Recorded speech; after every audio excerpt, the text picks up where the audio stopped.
മത്തായിയുടെ സുവിശേഷം അധ്യായം 18. സ്വർഗരാജ്യത്തിലെ വലിയവൻ.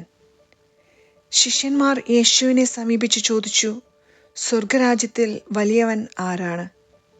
യേശു ഒരു ശിശുവിനെ വിളിച്ച് അവരുടെ മധ്യേ നിർത്തിക്കൊണ്ട് അരുളിച്ചെയ്തു, സത്യമായി ഞാൻ നിങ്ങളോട് പറയുന്നു, നിങ്ങൾ മാനസാന്തരപ്പെട്ട് ശിശുക്കളെ പോലെ ആകുന്നില്ലെങ്കിൽ സ്വർഗരാജ്യത്തിൽ പ്രവേശിക്കുകയില്ല.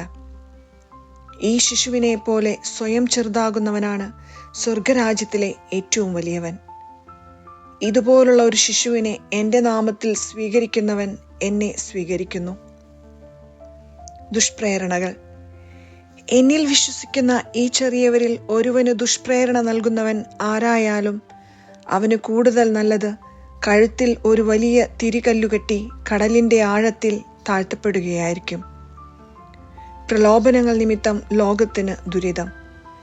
പ്രലോഭനങ്ങൾ ഉണ്ടാകേണ്ടതാണ്, എന്നാൽ പ്രലോഭന ഹേതുവാകുന്നവന് ദുരിതം. നിന്റെ കയ്യോ കാലോ നിനക്ക് പാപഹേതുവാകുന്നെങ്കിൽ അത് വെട്ടിയെറിഞ്ഞു കളയുക. ഇരു കൈകളും ഇരു കാലുകളുമുള്ളവനായി നിത്യാഗ്നിയിൽ എറിയപ്പെടുന്നതിനേക്കാൾ നല്ലത് അംഗഹീനനോ മുടന്തനോ ആയി ജീവനിലേക്ക് പ്രവേശിക്കുന്നതാണ്. നിന്റെ കണ്ണ് നിനക്ക് ദുഷ്പ്രേരണയ്ക്ക് കാരണമാകുന്നെങ്കിൽ അത് ചൂഴ്ന്നെടുത്ത് എറിഞ്ഞു കളയുക. ഇരു കണ്ണുകളോടും കൂടെ നരകാഗ്നിയിൽ എറിയപ്പെടുന്നതിനേക്കാൾ നല്ലത് ഒരു കണ്ണുള്ളവനായി ജീവനിലേക്ക് പ്രവേശിക്കുന്നതാണ്. വഴിതെറ്റിയ ആടിൻ്റെ ഉപമ.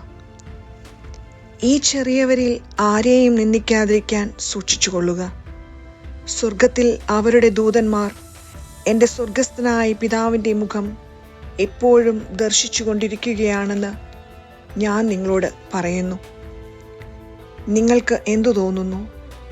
ഒരാൾക്ക് 100 ആടുകളുണ്ടായിരിക്കെ അതിലൊന്ന് വഴിതെറ്റിപ്പോയാൽ 99 മലയിൽ വിട്ടിട്ട് അവൻ വഴിതെറ്റിയതിനെ അന്വേഷിച്ചു പോവുകയില്ലേ?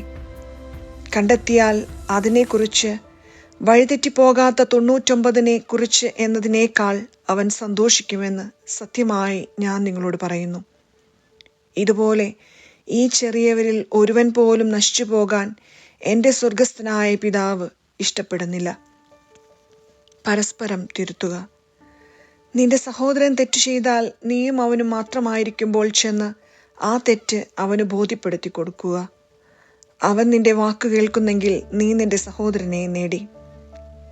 അവൻ നിന്നെ കേൾക്കുന്നില്ലെങ്കിൽ 2 or 3 സാക്ഷികൾ ഓരോ വാക്കും സ്ഥിരീകരിക്കുന്നതിനു വേണ്ടി 1 or 2 സാക്ഷികളെ കൂടി നിന്നോടൊത്ത് കൊണ്ടുപോവുക. അവൻ അവരെയും അനുസരിക്കുന്നില്ലെങ്കിൽ സഭയോട് പറയുക. സഭയെ പോലും അനുസരിക്കുന്നില്ലെങ്കിൽ അവൻ നിനക്ക് വിജാതീയനെ പോലെയും ചുങ്കക്കാരനെ പോലെയും ആയിരിക്കട്ടെ. സത്യമായി ഞാൻ നിങ്ങളോട് പറയുന്നു, നിങ്ങൾ ഭൂമിയിൽ കെട്ടുന്നതെല്ലാം സ്വർഗത്തിലും കെട്ടപ്പെട്ടിരിക്കും, നിങ്ങൾ ഭൂമിയിൽ അഴിക്കുന്നതെല്ലാം സ്വർഗത്തിലും അഴിക്കപ്പെട്ടിരിക്കും.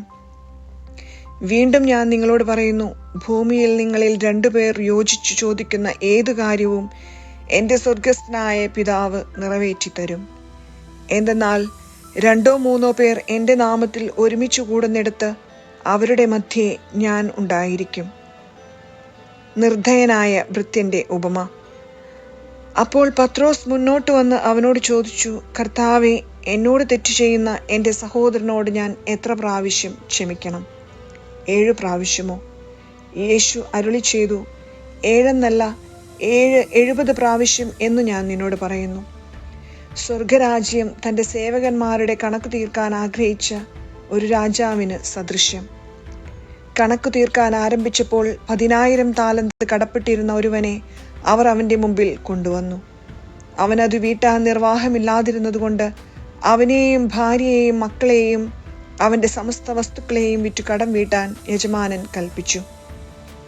അപ്പോൾ സേവകൻ വീണ് നമസ്കരിച്ചുകൊണ്ട് പറഞ്ഞു, പ്രഭോ, എന്നോട് ക്ഷമിക്കണമേ, ഞാൻ എല്ലാം തന്നു വീട്ടിക്കൊള്ളാം. ആ സേവകന്റെ യജമാനൻ മനസ്സലിഞ്ഞ് അവനെ വിട്ടയക്കുകയും കടം ഇളച്ചു കൊടുക്കുകയും ചെയ്തു. അവൻ പുറത്തിറങ്ങിയപ്പോൾ തനിക്ക് 100 ധനാറ നൽകാനുണ്ടായിരുന്ന തൻ്റെ സഹസേവകരിൽ ഒരുവനെ കണ്ടുമുട്ടി. അവൻ്റെ കഴുത്ത് പിടിച്ചു ഞെരിച്ചുകൊണ്ട് അവൻ പറഞ്ഞു, എനിക്ക് തരാനുള്ളത് തന്നു തീർക്കുക. അപ്പോൾ ആ സഹസേവകൻ അവനോട് വീണപേക്ഷിച്ചു, എന്നോട് ക്ഷമിക്കണമേ, ഞാൻ തന്നു വീട്ടിക്കൊള്ളാം. എന്നാൽ അവൻ സമ്മതിച്ചില്ല.